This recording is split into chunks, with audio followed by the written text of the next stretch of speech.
BFM Business, le focus de Tech & Co.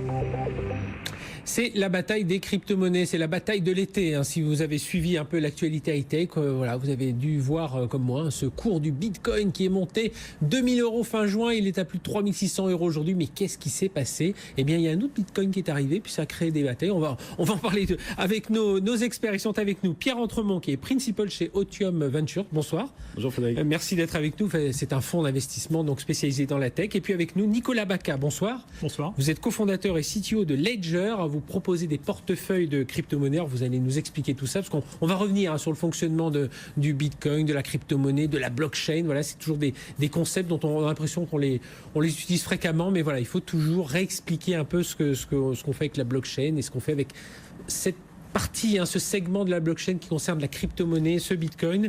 Alors, tiens, première question avec vous, Nicolas Bacca de Ledger.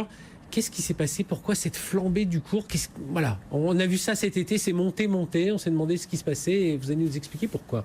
Voilà, alors je peux vous donner une petite explication technique, oui. Parce qu'effectivement, il s'est passé pas mal de choses cet été. Donc Bitcoin était dans un état de stagnation, je dirais technique, depuis un certain temps.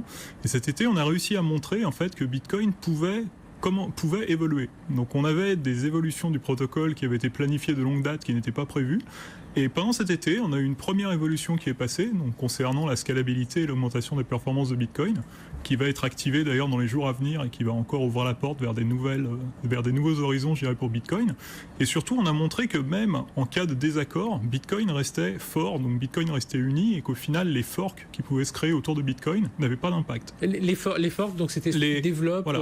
Et les monnaies, je dirais, dérivées de Bitcoin, mais menées par des gens qui s'opposent aux décisions principales du protocole, donc les propositions alternatives à Bitcoin émanant de Bitcoin, n'ont finalement pas d'influence négative sur lui, sur l'original. C'est ça, c'est-à-dire il y a un groupe qui a lancé, ils l'ont appelé le Bitcoin Dash. Cash, voilà. Cash, ouais, Dash ailleurs.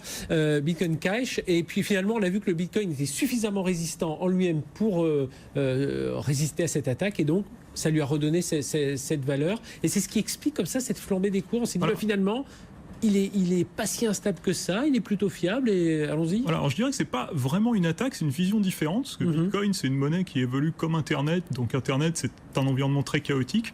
Bitcoin évolue aussi par lutte permanente. Donc Bitcoin, c'est l'écosystème de la lutte, et au final, qui réussit à converger vers quelque chose.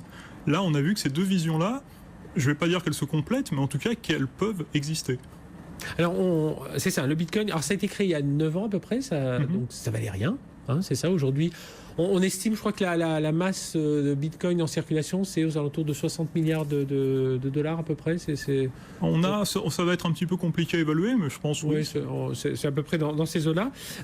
On s'en sert pourquoi, Pierre Entremont, du Bitcoin? Alors le Bitcoin, en fait, et puis on reviendra aussi sur son côté sulfureux, parce qu'au départ, c'était un petit peu ça Alors le Bitcoin, en fait, c'est un or numérique.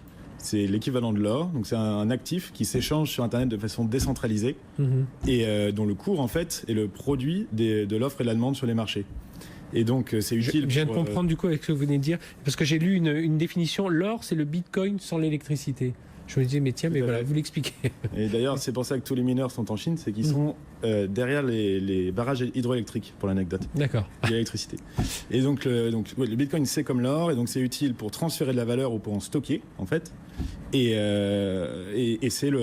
c'est cet usage-là, en fait, qui a fait toute la croissance qu'on a vue. Et pourquoi est-ce qu'en fait c'est pratique? C'est que c'est rare, c'est sûr et c'est sécurisé. C'est rare, donc on sait qu'il y en a 21 millions, il n'y en aura pas 22 millions. C'est écrit dans le code. Donc, contrairement, toutes les monnaies ne peuvent pas dire ça, avec les banques centrales, etc. C'est sûr, donc si j'ai un Bitcoin, il est à moi, personne ne peut me le prendre. On parle de crypto-monnaie, ce côté... c'est tout un système de cryptographie qui permet de s'assurer que personne ne me le prendra, ni État, ni autre. Et troisième chose, c'est sécurisé. C'est simple, pardon. Et donc c'est simple, donc envoyer un Bitcoin, c'est aussi simple qu'envoyer un email. Pourquoi? Parce qu'il n'y a pas d'intermédiaire, tout se fait de pire à pire, de pair à pair. Et donc toutes les complexités technologiques ou réglementaires qu'il peut y avoir dans une transaction financière traditionnelle, en fait ici elles ne sont pas là. Donc. Et tout ça, c'est géré par une communauté, c'est ça. Il n'y a pas une Bitcoin Academy ou une Bitcoin Association. Voilà, alors on n'a pas, non, effectivement, on n'a pas, je dirais, d'association qui va définir ce qu'est Bitcoin. On a plusieurs acteurs qui vont tenter de maintenir un équilibre entre eux. Donc on va avoir les mineurs qui vont tenter de maintenir un équilibre avec les développeurs, les utilisateurs, les Alors, les mineurs, marchands. c'est ça. Hein, on va souvent parler là dans ce focus sur BFM Business des mineurs. Les mineurs, c'est ça, c'est les développeurs, c'est les codeurs. Alors le rôle, non, pas exactement. Le rôle, je dirais, exact des mineurs, ça va être de sécuriser le protocole en tirant des blocs, en réalisant des épreuves cryptographiques qui vont permettre en fait de donner sa valeur au Bitcoin, donc qui vont lui permettre de le rendre difficile à casser. Donc les mineurs, c'est avant tout des gens qui vont faire des calculs qui servent à sécuriser le réseau. Donc, et ils font des calculs sans cesse pour toujours sécuriser davantage. Voilà, donc ils font des calculs sans cesse et ils sont rémunérés justement en fonction de la complexité de ces calculs. Donc on a une incitation, le réseau a sa propre incitation à rendre les calculs de plus en plus compliqués, donc pour le rendre de plus en plus renforcé. Et ces mineurs, ils travaillent pour qui aujourd'hui? Ils sont dans des sociétés spécialisées en Bitcoin ou ils sont chez des IBM, chez des sociétés de services? Alors, c'est des nouvelles sociétés qui se sont créées un petit peu comme je dirais toutes les startups autour de Bitcoin. On a eu une évolution du mining qui allait à l'origine de gens qui minaient sur des ordinateurs, puis ensuite qui ont commencé à miner sur des cartes graphiques, qui se sont mis ensemble pour réussir à miner plus efficacement sur des cartes graphiques, puis qui ont créé des chips spécialisés pour pouvoir miner de façon de plus en plus efficace.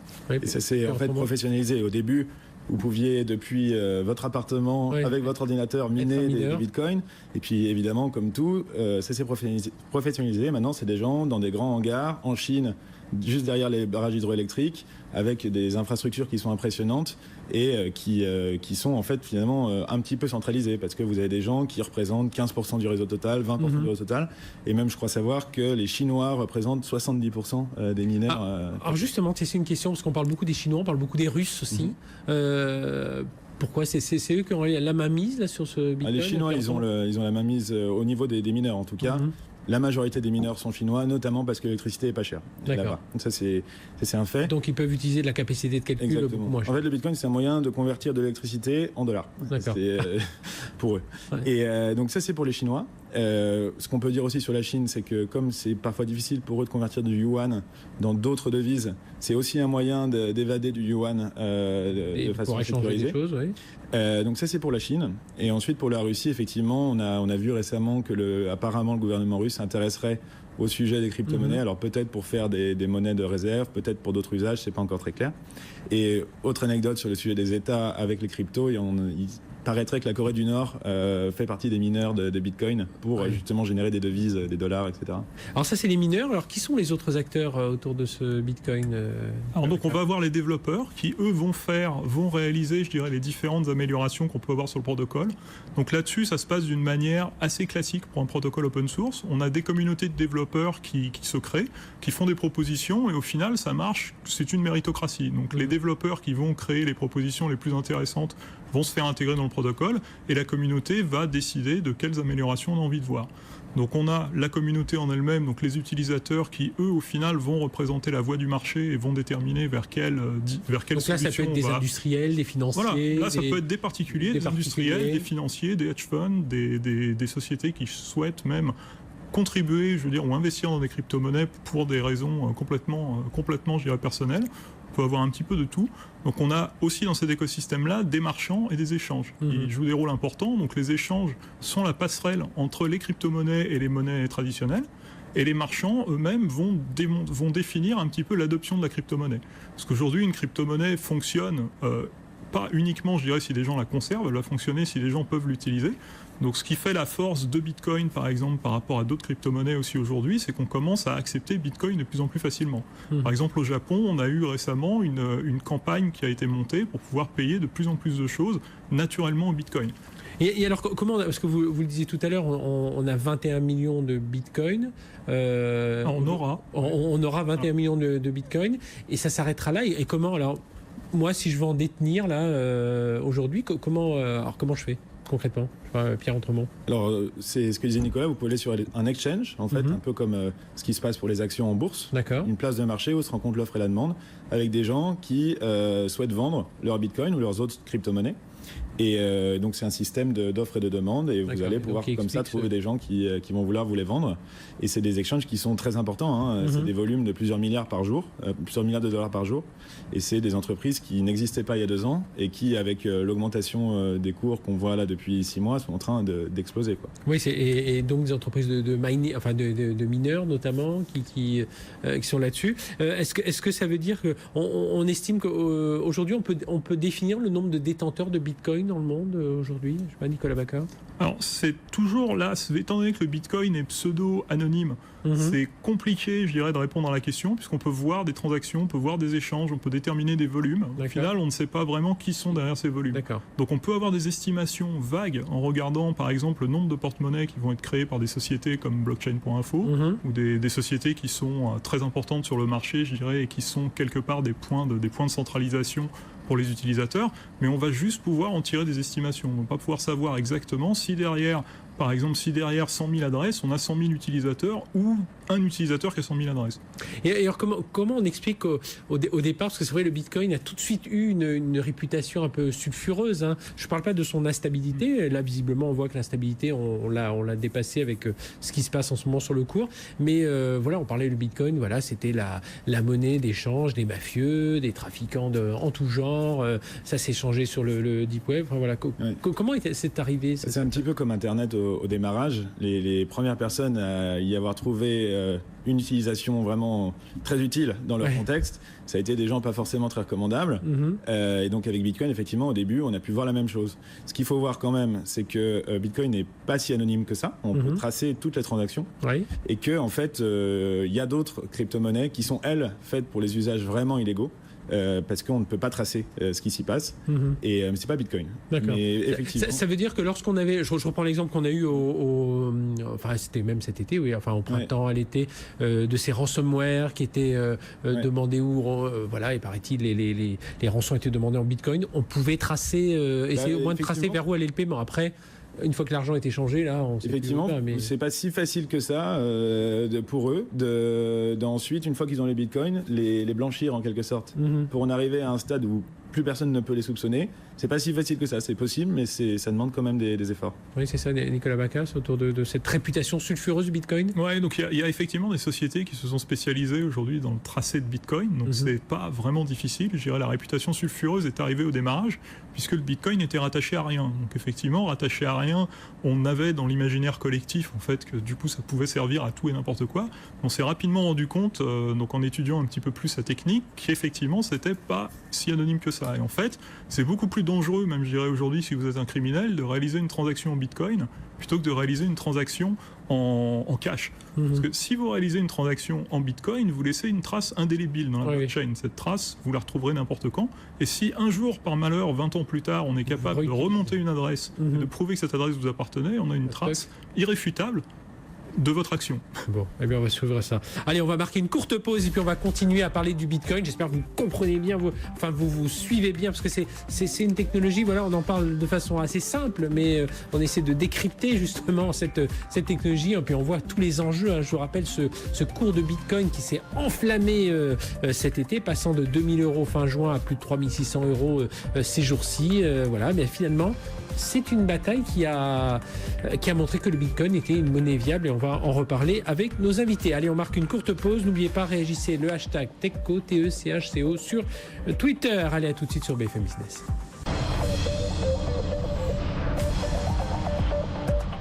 BFM Business et 01net.com présentent Tech Co, le grand live du numérique avec Frédéric Simotel.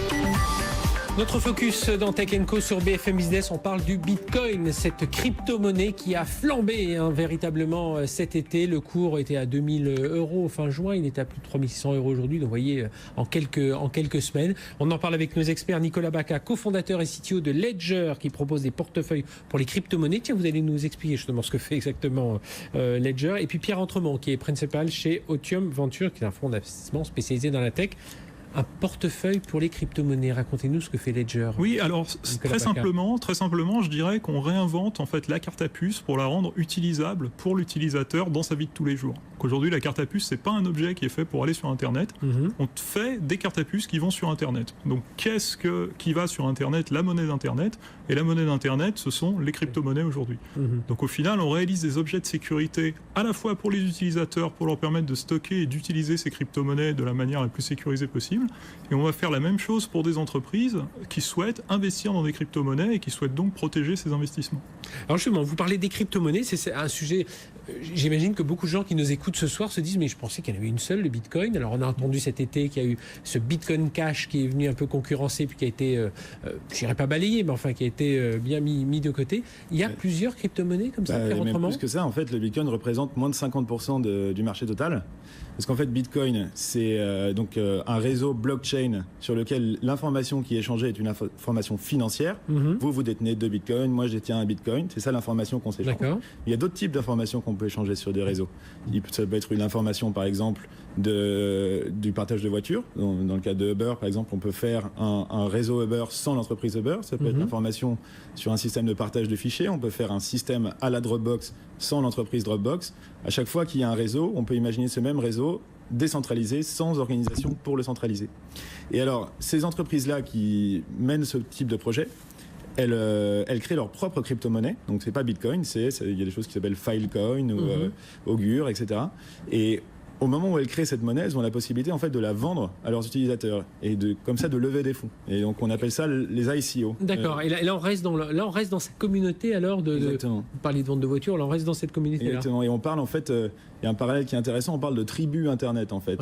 Elles créent leur monnaie, elles le vendent à leurs 2000, 5000, 10 000 supporters qui donnent de l'argent en échange, et c'est ça qui finance l'entreprise. En définissant toujours un certain nombre, enfin chaque crypto-monnaie a on disait Bitcoin tout à l'heure, on ira vers le 21 millions point final.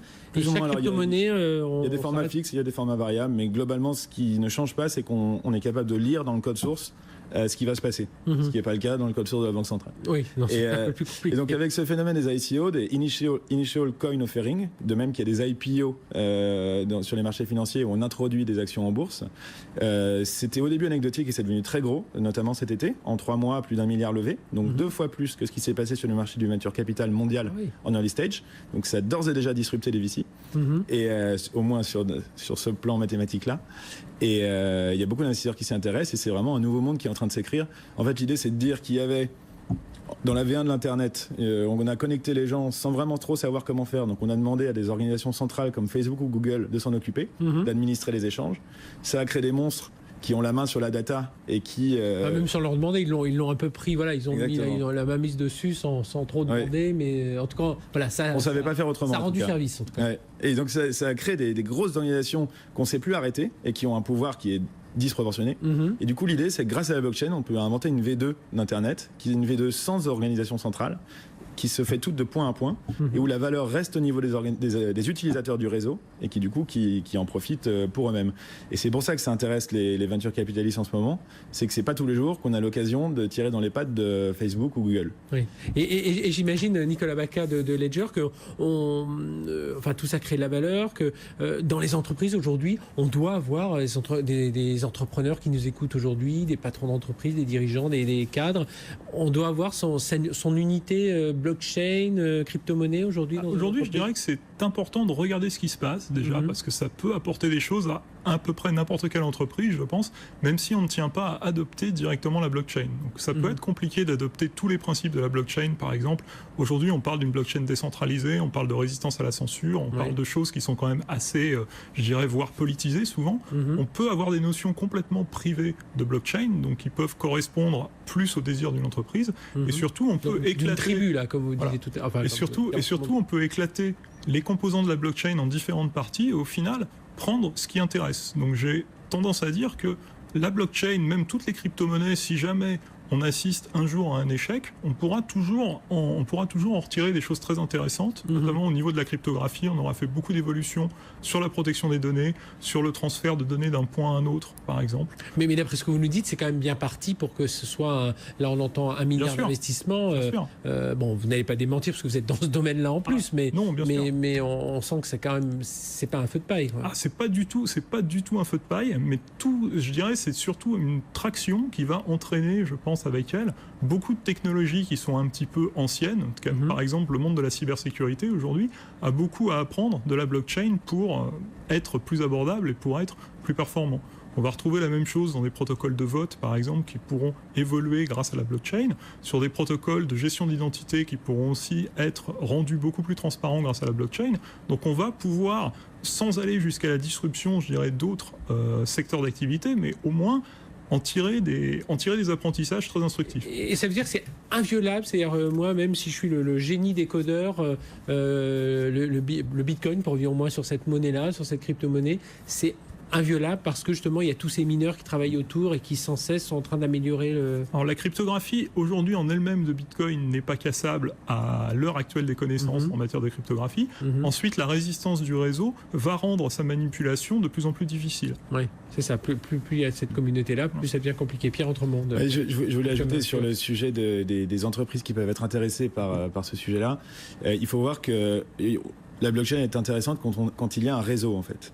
C'est ça, que quand on parle de réseau. Sinon, si vous fabriquez des voitures, alors peut-être au moment où vous allez les vendre, peut-être au moment où vous allez... On parlait, je sais que Peugeot travaillait là-dessus, on avait parlé, enfin, ils en avaient parlé chez Stéphane Soumier, où le carnet d'entretien de la voiture pourrait être, voilà, plutôt qu'avoir le tampon, on ne sait jamais si c'est le tampon, puis parfois on l'oublie, puis parfois on ne sait pas trop qui l'a fait. Parce que là, vous avez une situation de réseau. Voilà, on pourra avoir une chaîne cryptée qui indiquerait bien que la voiture a été révisée. Parce que là, vous avez une situation de réseau, vous avez donc la personne qui va certifier que la voiture est conforme ou non, le conducteur de la voiture, le propriétaire de la voiture, le dernier garagiste à avoir intervenu dessus, etc. Et donc tous ces gens en fait forment un réseau. Et donc on est bien dans une situation où on a un réseau. Et donc c'est seulement dans ce cas-là que la blockchain fait du sens. Donc c'est pas dans tous les cas. On pourrait revenir un instant, je reviens sur ces ICO là pour bien comprendre. Tout à l'heure vous disiez les fonds d'investissement comme le vôtre, la Otium Ventures, sont contents, on va pas dire que c'est leur but ultime n'est pas toujours de donner des coups de pied à Facebook et Google, mais voilà, sont satisfaits de pouvoir un peu se démarquer de Google et Facebook. Revenir un instant là-dessus. Voilà, comment vous si vous voulez investir dans le prochain Facebook ou Google, c'est le rêve de tout venture capitaliste. Sauf que on ne sait pas comment faire. La seule chose dont on est sûr, c'est que le prochain Facebook ne ressemble pas à Facebook. Ça, c'est sûr. Et du coup, ça sera quelque chose de différent, radicalement différent. Et là, il y a une piste de se dire, alors pour l'instant, c'est très jeune, on ne sait pas exactement où ça va aller, mais ça tient debout de se dire que peut-être cet angle-là, avec du temps et de l'attraction et de l'argent, etc., peut-être que ça peut aboutir à la suite. Et donc c'est une des choses qui mobilise l'intérêt des investisseurs. Et je pense qu'il y a une deuxième raison pour laquelle les investisseurs sont très intéressés aussi, c'est qu'un des réseaux que les blockchains disruptent, c'est le réseau de l'investissement. Parce que autrefois, il y a 3 mois, pour un entrepreneur qui voulait se financer, il y avait pas énormément d'autres solutions que les venture capitalistes, les business angels, etc. Maintenant, si jamais votre projet est compatible, donc si c'est un réseau, si ça touche à des sujets blockchain, vous pouvez faire votre ICO et lever relativement facilement 5, 10, 15 millions de dollars.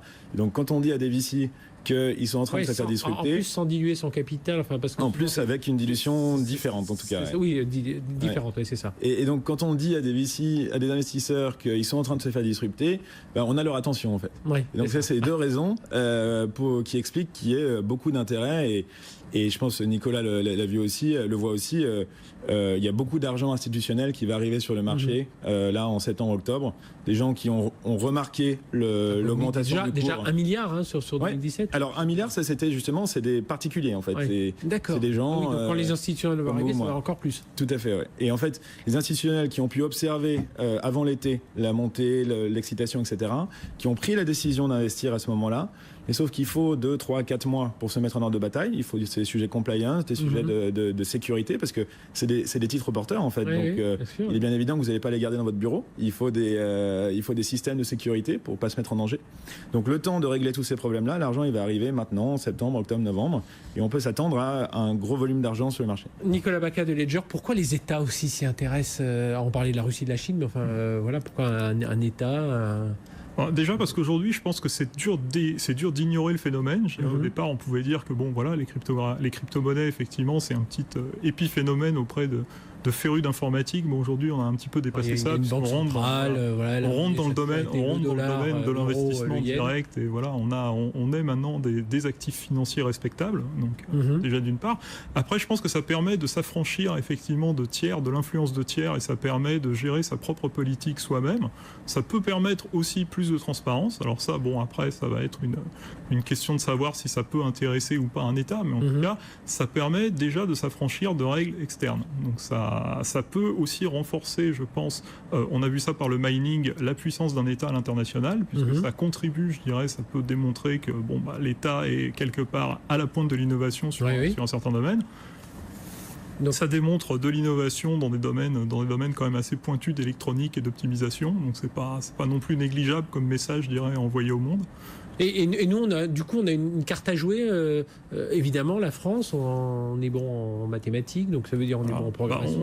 Alors la France, c'est le pays de la carte à puce, donc c'est pour ça que là-dessus, nous, on s'est bien positionné sur le secteur, donc en réfléchissant un petit peu à l'évolution. Donc vous avec Ledger, je le rappelle. Voilà, de cette technologie-là. Donc là-dessus, on est, je dirais, on construit sur la base de grandes innovations françaises qu'on a pu avoir dans le passé, dans les télécoms et dans l'industrie bancaire. Après, on a aussi, je pense, beaucoup d'opportunités, comme vous le disiez, au niveau de chercheurs, donc au niveau des connaissances en mathématiques. Par exemple, en France, on a beaucoup de travaux qui ont été faits sur les preuves formelles, donc sur les démonstrations en fait mathématiques d'intégrité du code, qui sont des choses aussi assez importantes sur les blockchains. Aujourd'hui, on a plusieurs projets qui sont basés sur ces principes-là, dont un important en France, donc Tezos. Voilà. Donc ça fait avancer la recherche, en tout cas, de la programmation dans ce domaine. Pierre Entremont. Oui. Après, sur la relation entre les États et ce sujet de cryptocurrency, ICO, etc., il est bien évident qu'un milliard levé sans aucune réglementation, parfois en quelques minutes, en 3 mois ou en 3 mois, pose des questions. Ça peut pas continuer comme ça. Donc il va y avoir une réglementation. Pour l'instant, la SEC américaine a pris la parole, a commencé à prendre la parole en expliquant qu'il fallait bien faire la différence, que dans certains cas, ça ressemblait à des actions et que donc ça allait être réglementé comme les actions, que dans d'autres cas, c'était d'accord parce que c'était des cas particuliers. Bon, c'est ça très dépendra des tribus, en fait. Exactement. C'est ça c'est plus, effectivement, plus c'est une tribu d'une forme totalement nouvelle, plus c'est d'accord, et plus en fait c'est comme les actions d'avant, moins c'est d'accord. Bon. Et donc tout ça est embryonnaire, tout ça va beaucoup évoluer, et effectivement tous les pays ont leur carte à jouer en étant plus ou moins arrangeant, plus ou moins pro cette innovation-là. Et ça, l'histoire s'écrit en ce moment. Eh bien, l'histoire s'écrit. En tout cas, on a essayé d'écrire un petit bout d'histoire avec vous, messieurs. Merci. Nicolas Bacca, cofondateur, CTO de Ledger, donc qui propose des portefeuilles pour les crypto-monnaies. Et Pierre Entremont, principal chez Otium Ventures, donc un fonds spécialisé, on a bien compris, dans ces ICO. On en reparlera ici, bien entendu. Allez, tout de suite, on se retrouve, le journal de la tech, tout ce qui s'est passé aujourd'hui en 24 heures dans la tech, et il s'en est passé des choses. À tout de suite.